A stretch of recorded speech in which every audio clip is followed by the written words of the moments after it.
네, 오늘 말씀은 홍수 심판으로 유명한 노아에 관한 본문의 말씀을 함께 보게 됩니다. 우리가 이미 잘 알고 있는 것처럼 노아의 홍수는 사람의 죄에 대한 하나님의 철저한 심판이었습니다.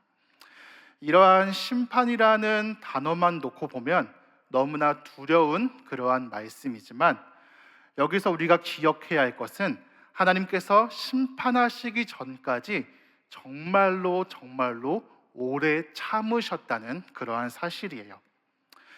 여러분, 우리 인류의 역사는 곧 죄의 역사이지 않습니까? 첫사람 아담과 하와도 이미 시작부터 하나님께서 말씀하신 선악과로 인하여서 죄가 이 세상 가운데 들어오게 되었고, 이어서 아담과 하와의 자녀였던 가인과 아벨 사이에서도 가인이 동생을 돌로 쳐 죽이는 인류 최초의 살인 사건이 발생하게 되었습니다. 이후의 역사들도 크게 다르지 않은 것 같아요. 인간은 하나님을 떠나서 정말 무수히 많은 죄악들을 저지릅니다. 그리고 이제 창세기 6장 5절과 6절 말씀을 보시면 이렇게 말씀하는데요. 우리 한번 같이 읽어보겠습니다. 시작.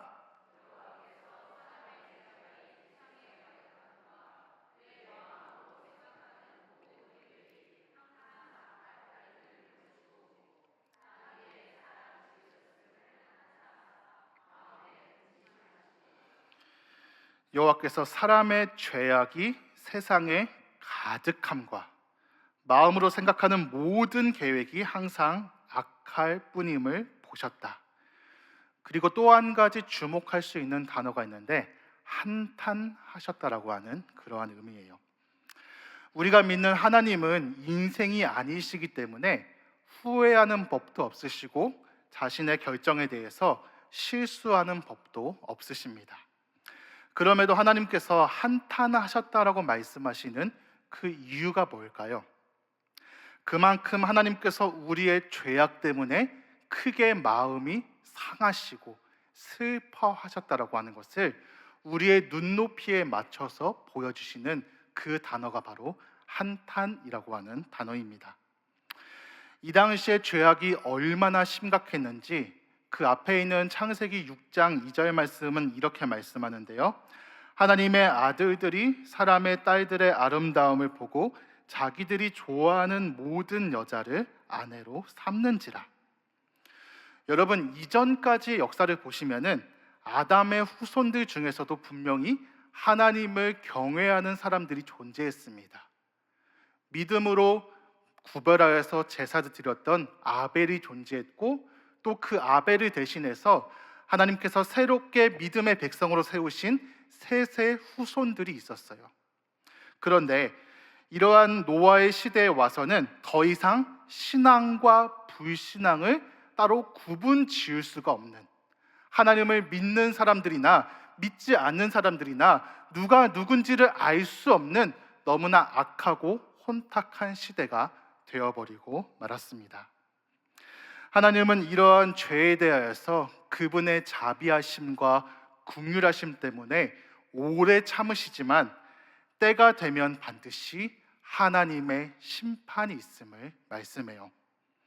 지금도 세상은 하나님의 심판을 믿지 않고 그냥 이 세상의 끝에는 아무것도 없다라고 말하는 그러한 사람들도 종종 있지만, 성경은 반드시 때가 되었을 때 하나님의 심판이 있음을 우리에게 말씀합니다. 그러므로 이 노아의 홍수라고 하는 사건은 세상이 보는 것처럼 단순한 전설이나 신화로 내려오는 이야기가 아니라 하나님께서 죄를 얼마나 엄중하게 다루시는가를 보여주시는 분명한 역사적인 사건입니다. 이러한 하나님의 심판은 죄로 인하여서 우리의 완전한 죽음과 단절을 의미하고 있지만, 한편으로는 이러한 심판으로부터 살아날 수 있는 유일한 방법이 한 가지가 있는데, 그 유일한 방법이 바로 믿음인 것을 우리에게 말씀해요. 노아가 살아갔던 시대뿐만 아니라 오늘날 우리도 그와 동일한 믿음으로 살아갑니다. 비록 우리 안에서는 어떤 선함이나 어떤 공로도 찾아볼 수 없지만 하나님은 아무런 자격이 없는 우리를 위하여서 믿음이라는 방식으로 새로운 살 길을 열어주셨습니다. 그러면 오늘 본문에서 말씀하는 이 노아를 통해 드러내시는 믿음이라는 것은 과연 무엇일까요? 우리 7절 말씀도 같이 한번 읽어보시겠습니다.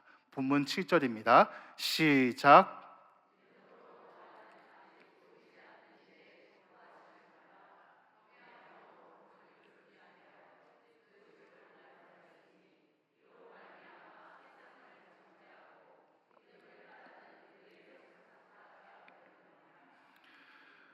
먼저 본문은 노아에 대해 말씀하기를 아직 보이지 않는 일에 대하여서 하나님의 경고하심을 받았다라고 말씀합니다. 아직 보이지 않는 일이라는 것은 과연 무엇일까요? 이미 이루어졌거나 현재 진행이 되고 있는 그러한 사건을 우리에게 의미하는 것이 아니라 아직은 경험되지 않은 그 사건에 대해서 하나님께서 미리 경고를 주셨다는 말씀입니다. 여러분, 창세기에 나오는 아담의 계보를 쭉 살펴보다 보면요, 이 노아라는 인물은 아담의 10대 손입니다. 여러분, 창세기에서 아담이 930세까지 살면서 자손을 낳다 죽음을 당하게 되었는데, 이 노아라는 인물은 아담이 죽은 이후에 약 120년 뒤에 태어난 인물이에요. 아담부터 노아까지는 대략 한 1000년 정도 넘는 세월이 있습니다. 그런데 중요한 것은 이렇게 아담부터 노아까지 이르는 약 1000년의 시간 동안에 하나님의 심판이 임한 적은 단 한 번도 없었다라는 사실이죠. 그러므로 노아가 살았던 이 당시 시대는 사실 하나님의 심판이 무엇인지에 대해서 정확하게 알 길이 없는 그러한 시대였습니다.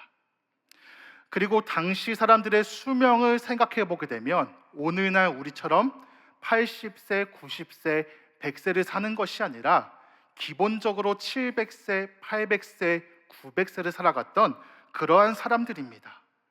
그렇게 900년 가까운 세월을 살 때에 과연 죽음이라는 것이 마음에 와닿을까요? 너무나 오랜 세월을 살다 보니 사실은 죽음이라는 것도 너무나 막연하게 느껴지고 하나님의 심판이라는 것도 너무나 막연하게 느껴지는 그 시대 속에서, 그 상황 속에서 노아는 아직 보이지 않는 일에 대한 경고를 준비합니다. 남들에게는 그저 비현실적이고 막연하게 느껴지는 일이었을지는 몰라도 노아에게 있어서는 하나님의 경고가 바로 자신의 현실이었기 때문입니다. 만약에 하나님께서 경고를 주신 그 순간부터 하늘에 먹구름이 몰려오거나 천둥 번개가 몰아치는 그런 눈에 보이는 현상이 있었다면 훨씬 더 말씀이 믿음직했을 거예요. 그러나 노아는 지금 당장 하나님의 심판이 임할 것이라는 아무런 증거가 보이지 않음에도 불구하고 믿음으로 준비하기 시작합니다. 왜 그럴까요? 내가 봤을 때에 어떤 가능성이 있어서가 아니라 지금 환경과 상황이 그렇게 됨직해서가 아니라 나에게 말씀하신 분이 하나님이시기 때문에 그렇습니다. 환경은 전혀 그럴 징조가 보이지 않지만 남들에게는 그저 비현실적이고 너무나 막연한 사건이지만 하나님이 나에게 말씀하셨기 때문에 순종하며 걸어가는 것이죠. 여러분, 이 방주를 준비하는 과정이 얼마나 어려웠을지는 우리가 충분히 짐작해 볼 수가 있습니다. 어림잡아도 약 130m가 넘는 엄청나게 커다란 규모의 배예요. 이러한 방주를 노아 시대에 만들려면 정말 오랜 계획과 또 수많은 재료들과 그것을 실제로 제작하는 수많은 노동력들이 필요합니다. 그 가운데 아마도 수많은 시행착오들도 경험했을 거예요. 아마도 노아의 주변에는 이것은 그냥 불가능한 일이라고, 이건 너무 어려운 일이라고 말하는 그런 사람들도 존재했을 것입니다. 더군다나 이렇게 큰 규모의 방주를 상식적으로 바다에서 만드는 것이 아니라 내륙에서 만들고 있습니다. 우리의 계산으로는, 우리의 상식으로는 도무지 이해할 수가 없는 일임에도 불구하고 노아는 사람을 의식하지 않고 환경을 의식하지 않고 끝까지 방주를 준비합니다. 왜냐하면 그것이 하나님의 말씀이었기 때문이에요. 말씀하셨기 때문에 그대로 살아내는 것입니다. 사랑하는 여러분, 저는 어쩌면 너무나 단순하게 보일지도 모르지만 때로는 이렇게 우직하게 살아가는 신앙의 모습이 너무나 부럽다라고 느껴집니다. 어쩌면 우리도 한 해 한 해 시간이 흘러가면서 느끼지 않습니까? 우리가 주님을 처음 만났을 때 경험했던 그 순수함, 그 열정들은 시간이 흘러가면서 많이 식어지고 많이 흐려지고 가면 갈수록 내 경험이 앞서게 되고 내 지혜가 앞서게 되고 내 판단을 의지하는 모습들이 자주 드러나게 됩니다. 신앙생활을 10년 정도 해봤더니 이런 노하우가 생기더라. 20년 정도 하니까 이제는 눈을 감고도 뭐든지 다 할 수 있을 것 같더라. 30년 넘게 하니까 이제는 내가 하는 것이 정답이 되어버리는 그런 우리의 모습이 있지는 않으십니까? 너무 익숙해지다 보니까, 너무나 많은 경험이 쌓이다 보니까 오히려 더 계산하게 되고 어떤 것이 효율적인 것인지, 어떤 것이 합리적인 것인지 그 결과들을 자꾸만 찾아다닙니다. 그래서 어느 순간부터는 성경에서 말씀하는 그 가르침보다는 내가 더 앞서고 있는 그것이 우리의 모습 아니겠습니까? 제가 예전에 교회에서 성경 공부를 진행한 적이 있었는데 그때 어떤 분이 하셨던 그 말씀이 참 기억이 많이 남습니다. 이렇게 말씀하셨는데요.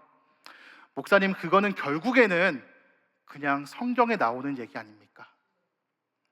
그거 그냥 성경에 나오는 얘기잖아요. 제가 너무 놀라서 처음에는 그 말이 무슨 의미인지를 깨닫지를 못했어요. 그런데 그 말에는 참 많은 의미를 담고 있는 것 같습니다. 성경의 가르침이 좋은 교훈이라는 것은 알겠어요. 성경의 가르침이 좋은 말씀이라는 것은 알겠어요. 그런데 현실성이 없지 않습니까? 어떻게 현실을 성경의 가르침대로 살아갑니까? 살아보면 알게 되잖아요. 현실은 거대하고 현실은 우리를 매일같이 낙담시키는 그렇게 큰 장벽이 매일같이 우리를 기다리고 있는데 말씀으로 어떻게 살아갈 수가 있습니까? 죄가 우리 속에서 역사하기 시작할 때 여러분 어떤 현상이 일어나게 될까요? 내 뜻을 앞세우기 위해서 자꾸만 말씀을 왜곡시키는 그런 현상들이 발생합니다. 여러분, 우리가 알고 있는 이 창세기 2장에서 하나님은 아담을 향해서 말씀하십니다. 내가 선악과를 먹는 날에는 정녕 죽으리라. 그런데 하와는 뱀에게 무슨 이야기를 할까요? 먹지도 말고 만지지도 말라, 너희가 죽을까 하노라. 말씀을 그럴듯하게 왜곡시켜버려요. 교회를 아무리 오래 다녔어도 하나님의 말씀 앞에 자신을 들여본 경험이 없다면 여전히 자신의 생각에 갇혀서 살아가게 됩니다. 그러나 하나님께서 말씀하신 그대로 살아가는 것이 오늘 우리의 믿음인 줄로 믿습니다. 오늘 하나님은 우리에게 때로는 복잡한 계산보다는 효율을 찾기보다는 때로는 너무나 단순해 보이지만 그럼에도 순수함이 살아있는 그 믿음을 우리에게 기대하시는 줄로 믿습니다. 히브리서에 기록된 믿음의 선진들도 그런 모습으로 살아갔습니다. 우리가 잘 알고 있는 믿음의 조상 아브라함은 갈 바를 알지 못하였지만 하나님께서 말씀하셨기 때문에 약속의 땅을 향해 나아갑니다. 여러분, 이스라엘의 역사 가운데 정말로 이해할 수 없는 환경과 상황들이 펼쳐질 때가 많았지만 그럼에도 믿음으로 나아갔을 때 홍해가 갈라지고 여리고성이 무너지는 역사들이 드러나기 시작합니다. 때로는 우리도 조금은 단순하게 믿었으면 좋겠습니다. 세상은 내가 원하는 것만 믿고 내가 원하지 않는 것은 믿지 않는 그러한 악한 시대 가운데 그것이 하나님의 말씀이기 때문에 때로는 내가 생각해도 말이 되지 않는 것 같고 때로는 우리가 속한 이 현실 속에서 도무지 이해할 수 없는 것이랄지라도 살아계신 하나님의 말씀 앞에 우리 자신을 드릴 수 있는 저와 우리 모두가 될 수 있기를 소망합니다. 오늘 본문에는 방주를 준비하는 노아의 자세와 태도를 보여주는 또 한 가지 단어가 있는데요, 노아가 하나님을 경외함으로 방주를 준비했다는 말씀입니다. 여러분, 이 경외라는 것은 무엇일까요? 경외라는 것은 하나님의 지극히 높으심, 하나님의 영광, 하나님의 그 위엄 앞에서 느끼는 두려움입니다. 하나님을 너무나 좋아해서 그분의 말씀대로 순종하고 싶은 그 마음에서 나오는 두려움이 바로 경외이죠. 오늘 노아는 혹시나 해서 방주를 만든 것이 아니라고 말씀해요. 홍수가 오면 다행이고 아니면 어쩔 수가 없지라고 하는 그런 마음으로 방주를 만든 것이 아니라 하나님을 경외하는 마음으로, 하나님을 사랑하고 그분을 두려워하는 마음으로 방주를 준비했다고 성경은 증거합니다. 그래서 오늘 본문은 노아의 믿음에 대해서 어떻게 말씀하고 있을까요? 이로 말미암아 세상을 정죄하고 믿음을 따르는 의의 상속자가 되었느니라.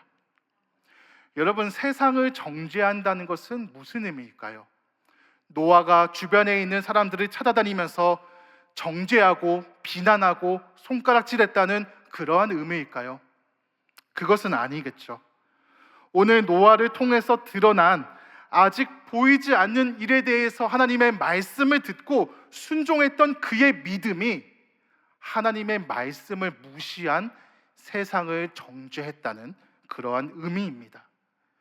믿음이야말로 구원이고 믿음이야말로 생명이고 믿음이야말로 그리스도께로 인도하는 유일한 길인데도 불구하고 그것을 깨닫지도 못하고 그저 노아를 바라보면서 조롱하고 비웃었던 그 세상의 모습을 향해서 이제는 믿음이 세상을 정죄한다는 그러한 말씀이죠.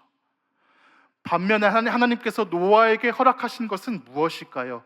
의의 상속자가 되었다라고 말씀해요.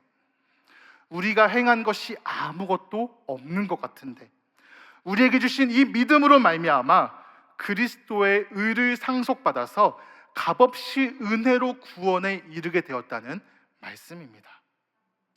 여러분, 이것에 대하여서 사도 바울은 에베소서 2장 8절에서 이렇게 말씀하는데 우리 마지막 같이 한번 읽어보겠습니다. 시작.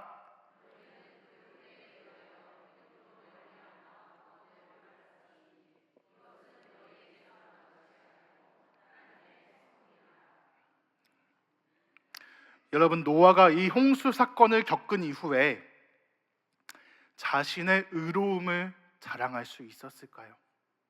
다른 사람은 다 믿음이 없었는데 나만 의롭고 나만 믿음이 있었기 때문에 나만 구원을 받았어라고 그렇게 자랑할 수 있었을까요? 사실 방주에 오른 이후부터 노아가 할 수 있는 것은 아무것도 없었습니다. 그냥 파도가 있는 대로, 풍랑이 있는 대로, 바람이 이끄는 대로 떠다니는 것이 노아가 할 수 있는 전부였을 거예요. 그러나 방주를 준비했던 그 믿음이 노아를 생명의 길로 인도합니다. 그래서 바울은 믿음이 우리의 것이 아니라, 우리가 잘해서 우리가 만든 것이 아니라 하나님의 선물이라고 말씀합니다. 여러분, 그렇다면 오늘 우리의 삶에서 방주를 준비하는 모습이라는 것은 과연 무엇일까요? 우리의 유일한 방주 되시고 우리의 유일한 구원 되시는 그리스도를 바라보는 것인 줄로 믿습니다. 여전히 우리는 이 땅에 더 많은 것을 쌓아두고 싶고 더 많이 인정을 받고 싶고 더 많이 높아지고 싶은 그런 욕심들이 여전히 우리 마음속에 있는 것이 사실이지만 오늘 말씀이 우리에게 증거하는 것은 무엇일까요? 우리가 이 땅에 아무리 많이 쌓아둔들 홍수 심판이 있다고 말씀합니다. 우리가 아무리 많은 것을 곳간에 들여놓는다 할지라도 비가 내리고 홍수가 들이닥치면 그것은 더 이상 우리에게 아무런 의미가 없는 것이에요. 그것은 언제든지 사라질 수 있는 안개와 같은 것들입니다. 그러나 잠시 있다 없어질 이 땅 가운데 우리가 마음을 두지 않고 영원한 생명 되시는 그리스도 앞에 오늘 우리의 시선을 고정할 수 있기를 축복합니다. 사랑하는 여러분, 또 이제 내일부터는 우리 중등부 또 고등부 여름 수련회가 진행되고요. 모레부터는 또 초등부 여름 성경학교가 함께 진행이 됩니다. 여전히 우리가 살고 있는 이 시대는 노아의 시대 못지 않을 만큼 악한 시대인 것 같아요. 그런 시대에 우리의 자녀를 어떻게 길러내야 할까요? 남들이 다 부러워할 수 있는 그런 모습으로 키워내는 것도 분명 우리에게 필요할 수 있겠지만 그보다 더 중요한 것은 우리 인생의 끝에 반드시 홍수가 있음을 알고 아직 보이지 않는 일에 대해서 믿음으로 준비하는 그러한 한 사람으로 우리가 길러낼 수 있기를 소망합니다. 무엇보다 이번 여름 사역을 통해서 우리의 자녀들 예수님을 만날 수 있도록 기도해 주셨으면 좋겠습니다. 정말 그 어린 나이에 예수님을 만나는 것이 우리 인생에서 경험할 수 있는 가장 최고의 복인 줄로 믿습니다. 절대로 주일학교에서 알아서 잘들 하시겠지라고 생각하지 마시고 우리 아이들을 위해서 우리의 자녀들이 지금 우리 세대보다 더 뛰어난 믿음의 자녀로 살아낼 수 있도록 정말 이 악한 시대 가운데서 하나님의 영광과 하나님의 이름을 위해서 하나님을 경외하는 마음으로 이 시대를 준비하는 그러한 믿음의 자녀들로 살아낼 수 있도록 힘써 기도해 주시기를 주님의 이름으로 축복합니다. 기도하시겠습니다. 하나님 아버지, 오늘 이 말씀을 통하여서 또 노아 시대의 모습을 우리가 함께 기억해 볼 수 있기를 원합니다.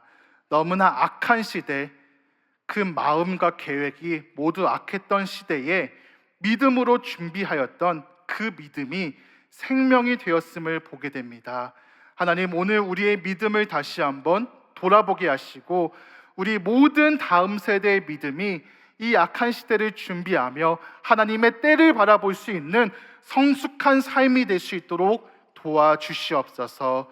모든 것을 주님 앞에 맡겨드리오며 살아계신 예수님의 이름으로 기도드립니다. 아멘.